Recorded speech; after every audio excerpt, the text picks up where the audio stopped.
pensais à ma journée d'aujourd'hui hier et ma plus grande, Sam, 3 ans, est venue me voir puis elle m'a dit « Papa, je veux des céréales. » Il était rendu 10 heures et je sais pertinemment que c'était une stratégie pour pouvoir rester debout plus longtemps. J'ai dit non, mais j'ai quand même vraiment mal dormi en me demandant si elle avait faim pour des céréales de plus. Fait que je me dis, s'il y a des enfants qui vraiment ont faim quelque part, ça n'a pas de maudit bon sens. Quand moi j'étais jeune, mes parents étaient des toxicomanes. On vivait avec la faim. Je me couchais, j'avais mal au ventre, j'avais des maux de tête. C'était dur pour moi de soutenir mon attention à l'école.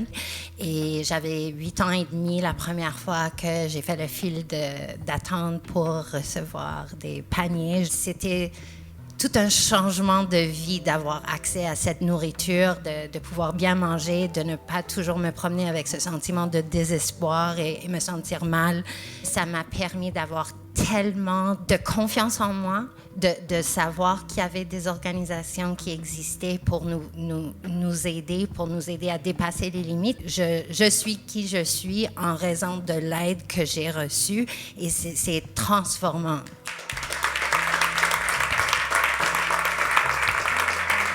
Bien, c'est sûr, les témoignages des gens ici, c'est du concret. Là. C'est là qu'on voit que la Guignolée peut vraiment faire une différence. Les gens qui ont recours à l'aide alimentaire pour la première fois de leur vie, ils sont en situation d'insécurité alimentaire grave. Donc, ils n'ont pas mangé depuis au moins une journée. On le comprend parce que ça prend beaucoup de courage. Ça prend du courage de demander de l'aide. Puis on le sait que ça fonctionne, on sait que ça va mieux, on sait que pour la plupart des gens, c'est une période transitoire, puis ça va aller mieux. Depuis 2 ans, je participe, je fais à la maison d'entraide de Sainte-Julie, dans mon milieu. Je participe à ça. Donc, avec la pandémie qui a frappé, j'en ai fait des paniers alimentaires, j'en ai livré, j'ai rencontré des gens. Et ça fait une grosse différence.